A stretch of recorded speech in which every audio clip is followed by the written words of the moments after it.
Good morning, everyone. Okay, first of all, I have a fucking cold. It's better. Physically, I'm fine. It's this. So if you hear this, it's disgusting. I'm very embarrassed by it. I look hideous. I look like a monster. That's fine. I'm wearing a hair tie, even though I have my hair already tied back. Nevertheless, this would be AskRJ, where you ask, obviously, I don't need to explain this to you. I'm gonna answer your questions if you use the hashtag. If you did not use the hashtag, I'm not going to answer them because you didn't follow the rules. And if you didn't follow the rules I set out, I probably don't want to answer your fucking questions. Anyway, I'm wearing a nice shirt today. This is the Shrine of the Silver Monkey. Oh, there's a nipple. I hope the views go up. Nevertheless, let us get to work, shall we? Because I have a cold. Here we go. MJ Style says, best move to deliver and least favorite to take. Best move to deliver, I like the crunch or a good neck breaker. I do this thing sometimes where I do a neck breaker and then I hold on to it and I do two more. And I really like doing it. And then this is how fragile I am. Somebody made fun of it to me and now I no longer want to do it simply because they made fun of it. This is where we're at in my life. So perhaps my therapist could help me deal with my moveset. I like those. I like the thing I do where I run, I jump, I stop, I slap somebody. It's always good to slap someone.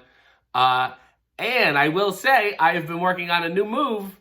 Oh, wait a minute. I like my finishing move. What am I, an idiot? Knee Arthur. I love hitting people in the face. It's nice. I am working on a new move that you will see at some point, so keep your eyes peeled. It's called the Full Nelson Riley. And I'm 100% serious. I'm working on it because it is too good of a name. What is my least favorite move to take? That's a great... I will tell you something, and this is sad. I was put in a figure four the other week, and I got bony-ass shins. And I've hurt. My legs hurt my own fucking legs. And if I knew I was going to be in that much pain, and my shins were totally bruised, I would have not taken a figure four. So all you children who have bony shins wrestling in your basements, be careful, because your own legs can hurt you.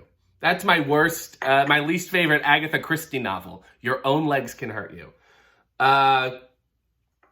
Oobly J says, this is a woman I often give my shitty opinions, and she hates them, but she respects them, so she followed me. She said, malt vinegar on French fries? No, I don't need more bitter-ass salty shit. To be honest with you, I don't even like fucking French fries.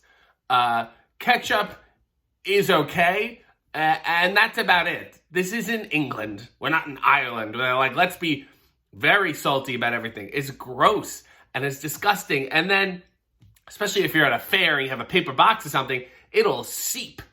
It'll seep right through, and there's nothing worse than really soggy-ass French fries. I need a little outer crisp to my fry, and I feel like the malt vinegar really, really compromises that. Sorry, dear. Joe Crack says, what's your favorite episode of The Golden Palace? None of them, because they all fucking suck because the premise was flawed. So if you're not aware of what happened, the Golden Girls doing their shit, B was like, I'm over this. I'm a real fucking actress. I don't need to be here. I'm done. So she said she was going to leave, and then everyone was like, oh, fuck, well, I guess we got to end the show. So if you remember last season of The Golden Girls, she ended up marrying, and I would assume banging Leslie Nielsen and leaving the house. And there's a wonderful goodbye. The final scene of The Golden Girls is a wonderful piece of acting on B's part. So many people think that is it. When they talk about the history of The Golden Girls, they go, and that's how it ended. What people don't know is that they attempted a spin-off called The Golden Palace. It's without B, and it's Estelle, Rue McClanahan, and Betty White, and they run a fucking hotel. Why they thought these three women could run a hotel? No idea. Don Cheadle is also in the cast, along with Cheech Marin. So it's an all-star lineup of people who really have no chemistry with each other. B made a couple appearances on the show, I'm sure, as per her ending the Golden Girls contract, but could not save it. Could not save it. There is also, and I have to look it up, and I'll do it after this, an American version of Fawlty Towers starring B. Arthur that also didn't last. So they both, I love how everyone split off and have a history of failed sitcoms involving them running hotels. Fish Fry 02 says, how do you come up with that fucking name? Fish Fry was taken, but I really fucking want to call myself Fish Fry. Fish Fry 01? Fuck. How long are you going to carry David Arquette on your back? My question is, when will he get off? I'm going there for New Year's. I'm wrestling New Year's Eve with him. I'm wrestling New Year's Day with him. And then we'll see. God knows. But at some point, he's got to go to the home. Danny Cage, the wonderful wrestling trainer, monster factory fella, says, Mr. Roper or Mr. Furley. Of course, he's referring to either Norman Fell or Don Knotts as the landlord in Three's Company. To me, and this is why it's apples and oranges for me for two reasons, and it's very unfair for me to decide. You know, Mr. Furley, Don Knotts, he was by himself, but Norman Fell was not. He also had Mrs. Roper with him, the wonderful Audra Audra Linney. So it's unfair because it's kind of two against one, and it's a totally different thing.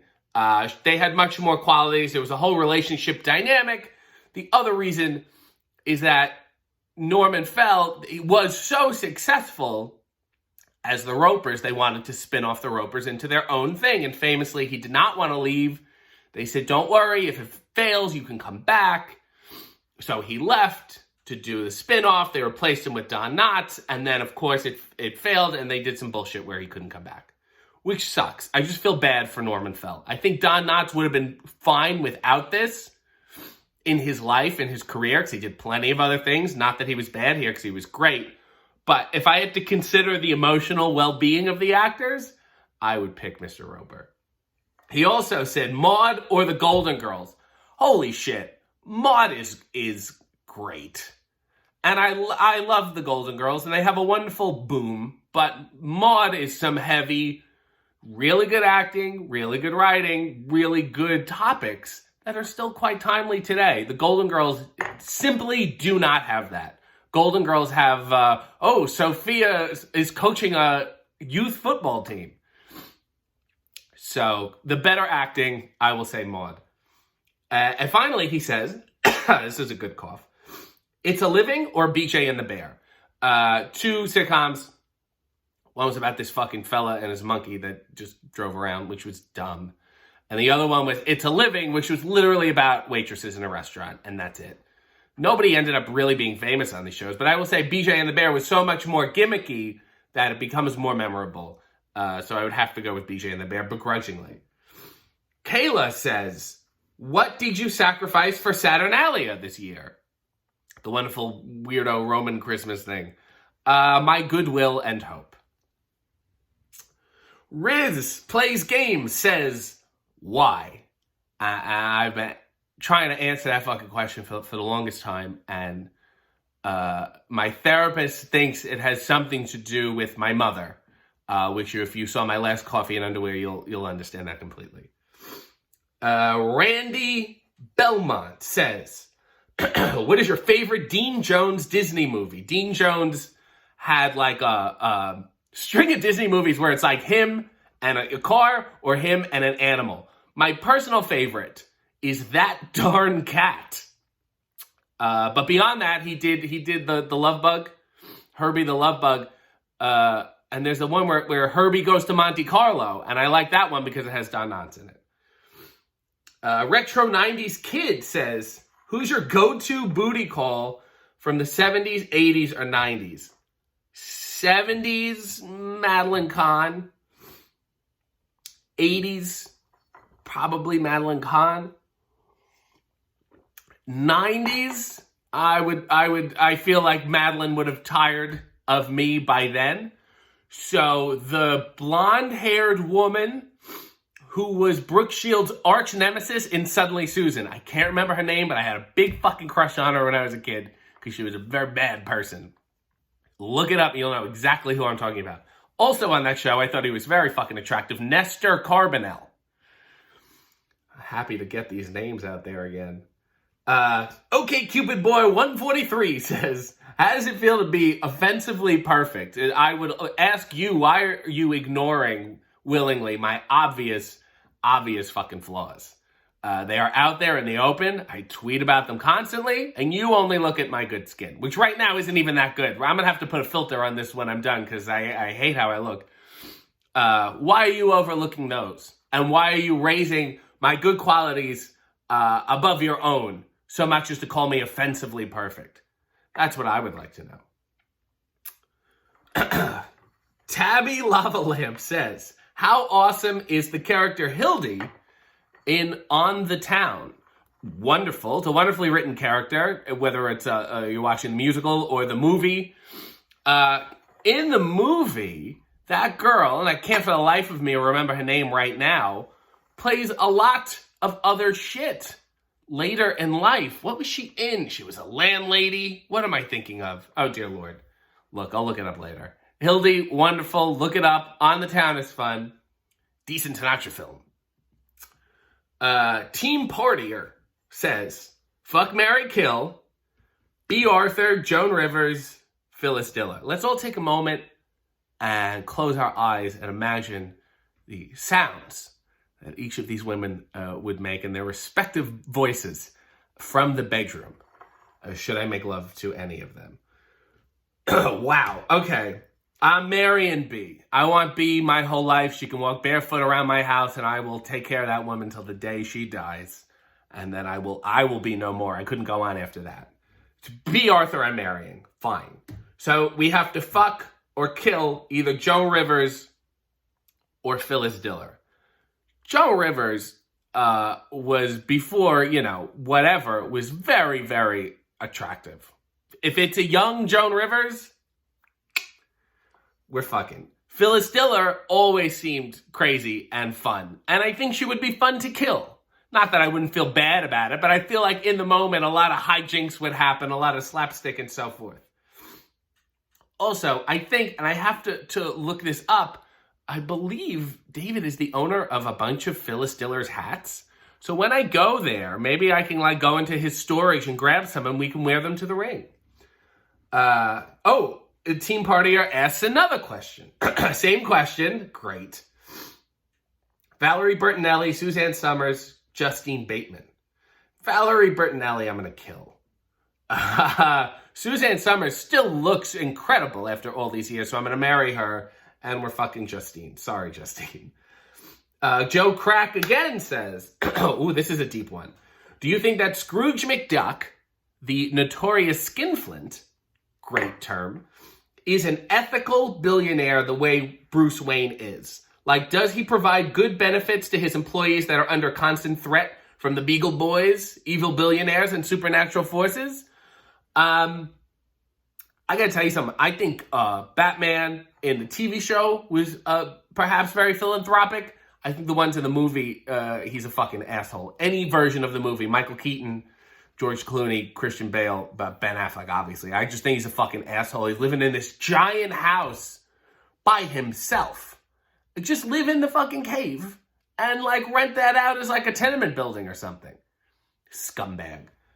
So I think Scrooge McDuck, does he do it on purpose? Is he intentionally ethical? I don't think so. I think he has so much money that it's not an issue to him.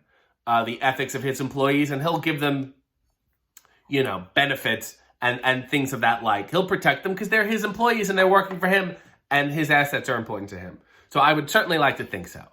I certainly like to think they have a nice break room on the cartoon.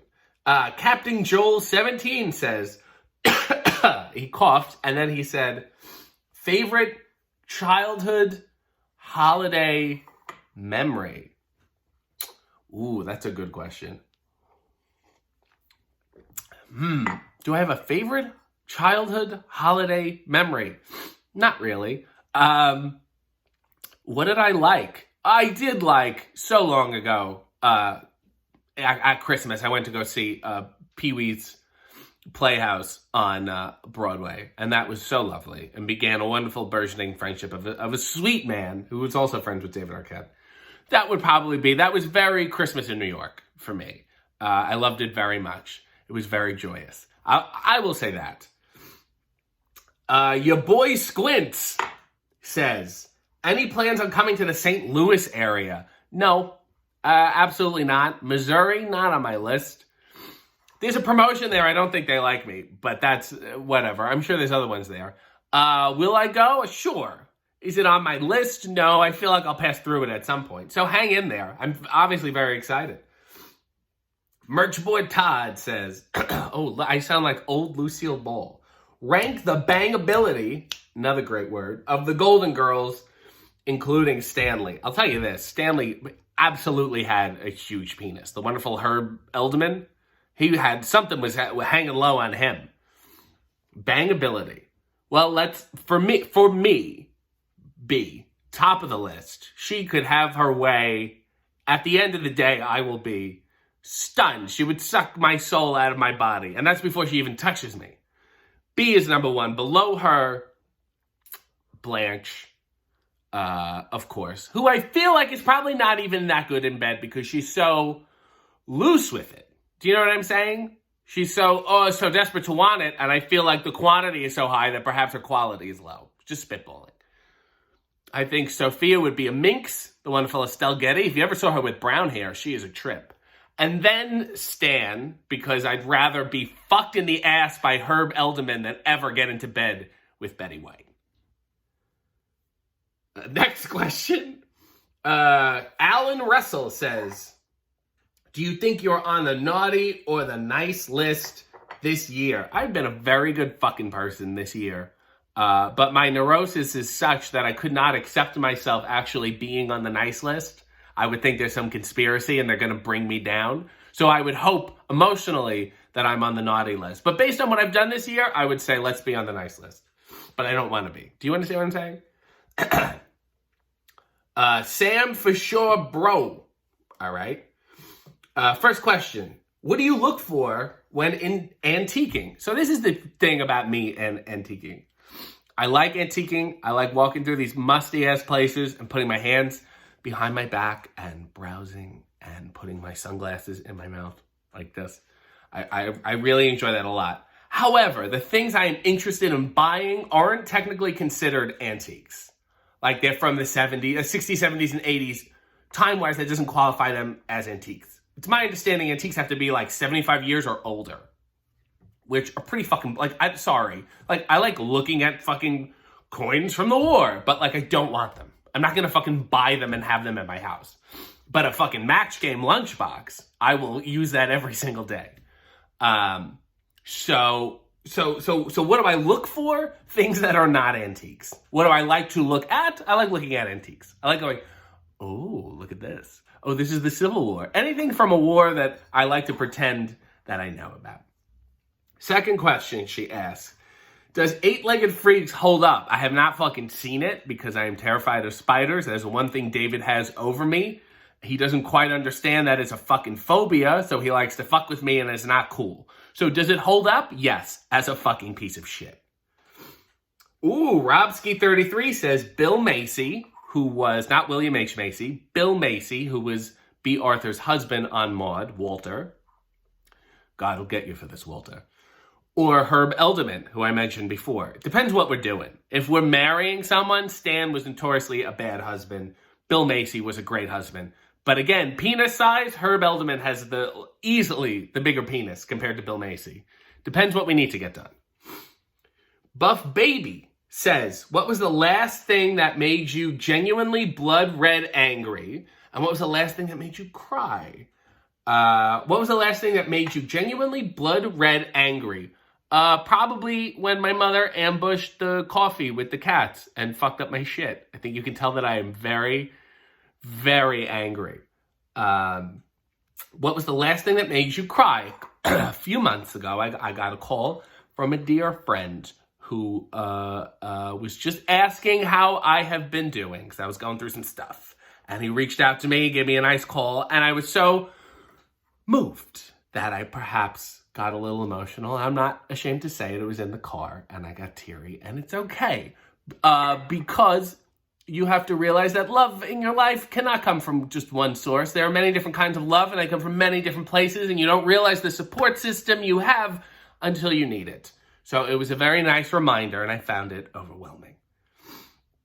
Danny Lowe GM90, that's catchy, says, what is my favorite movie? I feel like I answered this before. I would rotate, go from the King of Comedy to the Three Amigos, and maybe Little Shop of Horrors. Those are my top three. Do I think they're all the greatest movies of all time? Absolutely not. They are my favorite movies. Gamer Sword Jonah says, hey, RJ, do you know the Muffin Man? I've heard of him. I've heard about him, and I have him on Instagram, and he's liked a couple of my pictures, so I was like, are you going to fucking slide or what?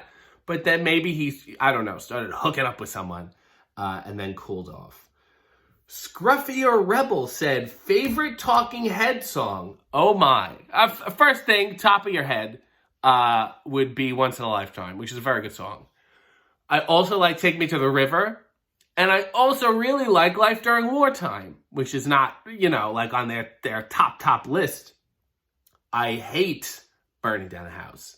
And I'm not even that crazy about Psycho Killer. But I like them. Freaking Villain says, what's your type? Mountain women. The Hills Have Eyes is a porno to me. Any rustic, weird-ass mountain women. What is my type? I don't have a type. I feel like everyone that I am attracted to is totally different. People who are functioning at full mental and emotional capacity. That is my fucking type.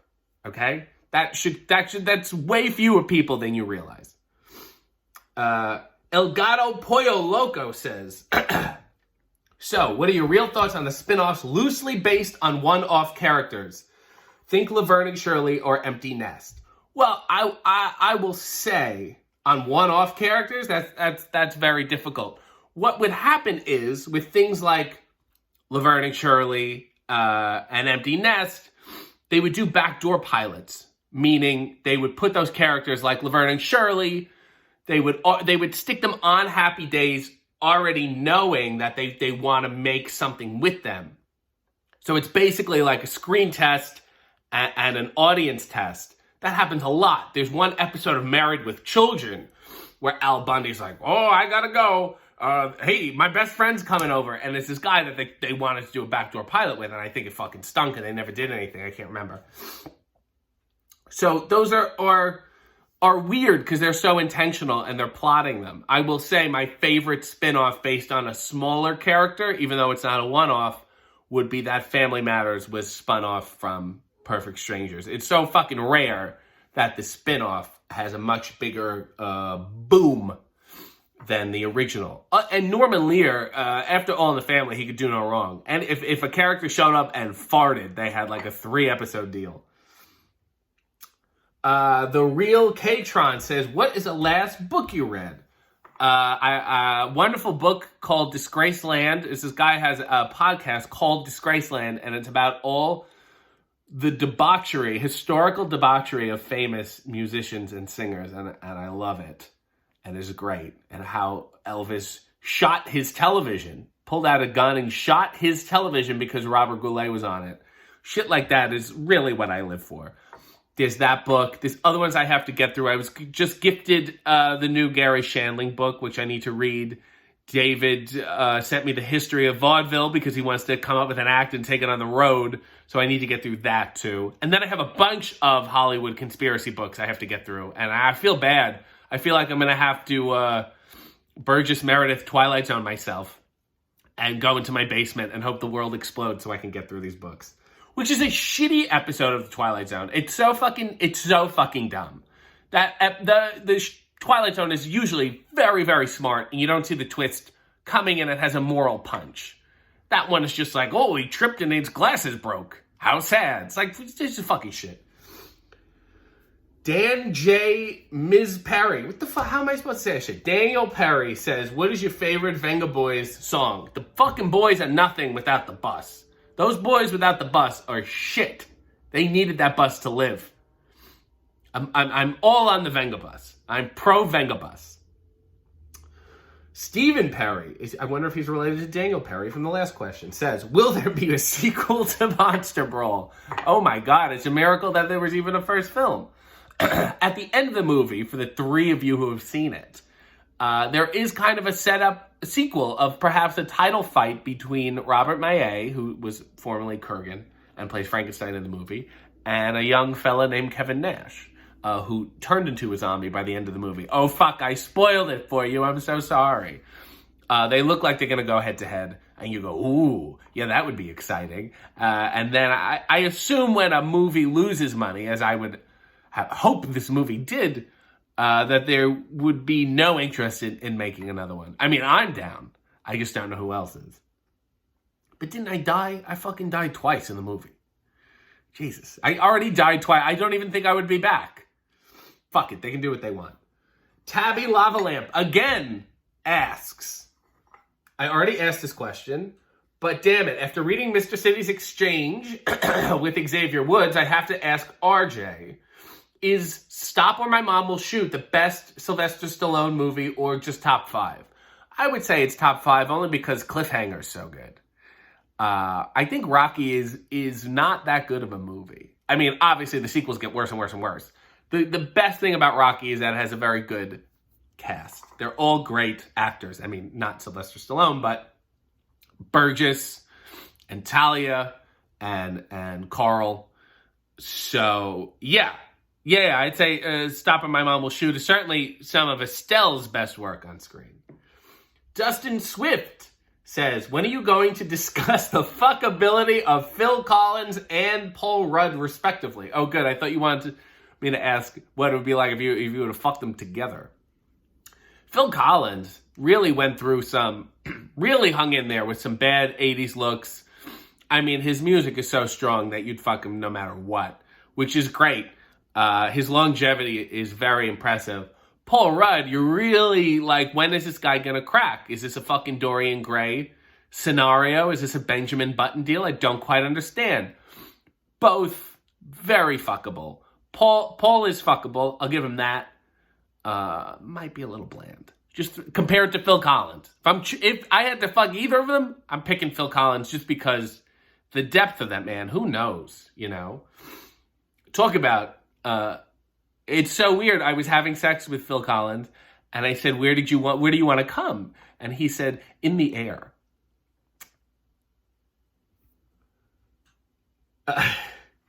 J.A. says, what do you do for self-care? Are you talking about, like, physically or emotionally? Emotionally, I have a therapist, and it's going very well. I have a good playlist of music that I listen to. That also helps a lot, and I like to sing. It makes me feel better when I sing. I like to talk to people. I like to reach out to people and talk to them on an emotional level. It's very nice. Physically, I rub aloe vera and peppermint oil all over myself. Oh, and I take cold showers, too, which really has turned my life around. I mean, it's the winter right now, so sometimes I get a little warm, but nevertheless. Gato Rojo says, do you think the Tarzan singlet will ever make a resurgence? In wrestling or in life? Because I would wear one to the fucking beach in 2 seconds. Although I wonder what it would look like to tan. But I guess I could just flip it open. If I'm lying on my stomach, I can just flip the back open. Yes, it will come back, and I'm going to be the fucking guy who brings it back. Boo Earns says, is Meet Me in St. Louis a Christmas movie? I get Have Yourself a Merry Little Christmas originated from this film, but other than that, so here's the thing about Meet Me in St. Louis, which is a wonderful, wonderful Judy Garland film, is that it takes place over an entire year leading up to the World's Fair in St. Louis. There is a part with Christmas in it. It's not entirely set at Christmas. So to think about that, well, would you say Goodfellas is a Christmas movie? It does have like 2 significant Christmas scenes, but it's not set at Christmas. So if Goodfellas is not a Christmas movie, Meet Me in St. Louis is not a Christmas movie. However, it's still made a wonderful cinematic contribution to the Christmas universe. Nug says, was Mel Torme worse than Vic Damone? I was just talking about this. I can't think of one fucking thing that, like, Mel Torme fucking did. Like, other than, like, Seinfeld. Honestly, you know, The Velvet Fog. The Velvet Fog. Name one song. And you're like, any song I know he did is like a song that everyone else fucking covered at the same fucking time. I guess he did do some Christmas song. Is he even known for the Christmas song? I don't even fucking know. Vic Damone was good. I mean, he wasn't very popular, but he was clearly good. I think Mel Torme is fucking shit. I hope that answers your question. Humdrum Haiku says, question for RJ. Yeah, obviously. Oh, no, he wrote it like a haiku. High IQ. Haiku, question for RJ. On your dream match game panel, is Brett Summers there? Absolutely. Because Brett Summers has basically no career other than that, being on Match Game. I'm sure she was a very good actress and did a lot of shit, but it's literally what she's known for, because she was married to Jack Klugman, and allegedly he called up the producers and he said, can you get my wife out of the fucking house? And she was amazing. And I don't think Charles would have had as much fun had he not been sitting next to Brett. Oh, a young actor named David Arquette said, why do you say I'm a squiggy when I'm clearly a Lenny? So he's talking about Lenny and Squiggy from Laverne and Shirley. You're a fucking squiggy, 100%. I am the Michael McKean. You're the squiggy all the way. You have the higher voice. You're weirder. You're weirder, and you do weird shit. And you're more inept. You're going to need to get it together. Having said that, you also have sometimes a Penny Marshall vibe to you. And that's what I admire about you most of all. And I can't wait to see you at New Year's so I can schlemiel your schlemazel. The eldest catch? These fucking names. What is the superior Danish butter cookie? I guess vanilla. I don't know. Isn't there plain and then just vanilla? What world are you living in? There's all this different shit going on? I have no fucking idea. I guess vanilla. Danish butter cookies. Aren't they just usually sitting in a metal tin at my B-level grandparents' house? You know how you had, this is so terrible to say. You know how you have like two sets of grandparents if you're lucky, if you're very fortunate. But one is like the fucking A-list. And the other ones you love, but you don't necessarily like. They would have the tin of Danish butter cookies. They would keep the tin, and then next year you would go there and be like, ooh, Danish butter cookies. You open it, it's all like old crayons and safety pins and shit.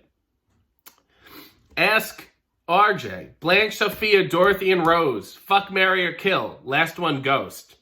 Does that mean she comes back as a ghost, or I ghost them? I'm ghosting the fuck out of Rose. I want her to live. I want her to live her whole life. I'm not going to kill her just because she does not deserve to... Whatever. But I feel like we did this. I feel like people are asking this question all the time. I'm marrying Dorothy. I'm going to fuck Blanche because whatever. If I have to kill Sophia, I kill her. I put a fucking pillow over her face for like 30 seconds and we're good. And then Rose, I will ghost because I just don't want to have anything to do with her. Ooh, and this is the last question. Frog Splash says, what movie do you stop and watch every time it's on TV? So this is a little perhaps bizarre. I know I said what my favorite movies are. What I think is perhaps the greatest movie of all time, and this is just whatever. Jurassic Park. I think it's structured as like this amazing movie, and the scenes go like ba-ba-ba-ba-ba-ba, where like you pick it up and it's like one scene bleeds into the next, and there's no drag for me to turn it off or to fall asleep or to get up and go do something. Because what's amazing about it is they give proper reverence to the novel idea that dinosaurs are living again. People are scared shitless and they are filled with awe. Meanwhile, Jurassic World, they kind of don't give a shit and it's like, that's stupid. I will also say, what really helps that film is that there's not really a love story. It's not really clear if Sam Neill and Laura Dern are getting together, but then Jeff Goldblum moves in and nobody's really fucking sure. There's no big, I want to, stay alive on this dinosaur island because I love you. It's very, I want to stay alive on this dinosaur island because I don't want to fucking get eaten by a dinosaur. And also, the wonderful Wayne Knight as Dennis Nedry is amazing in the movie and really brings it up. I mean, that's a B-plot storyline, but it causes all the shit. His trajectory is wonderful. All the actors are marvelously weird in it. The only scene I don't like is when the kids are eating Jell-O, because the Foley sound effects are too high on them eating Jell-O, and it angers me. Well, that is it. I have a fucking cold. Tomorrow is Christmas. I'm going to have a cold on Christmas. so I can't sing any of my Andy Williams, and it's very sad. So thank you all. I hope I answered your questions in a satisfactory manner. If not, blow it out your ass. Guests of the RJ City Show, subscribe to his channel, follow him on social media, and buy his t-shirts at prowrestlingtees.com/RJ City.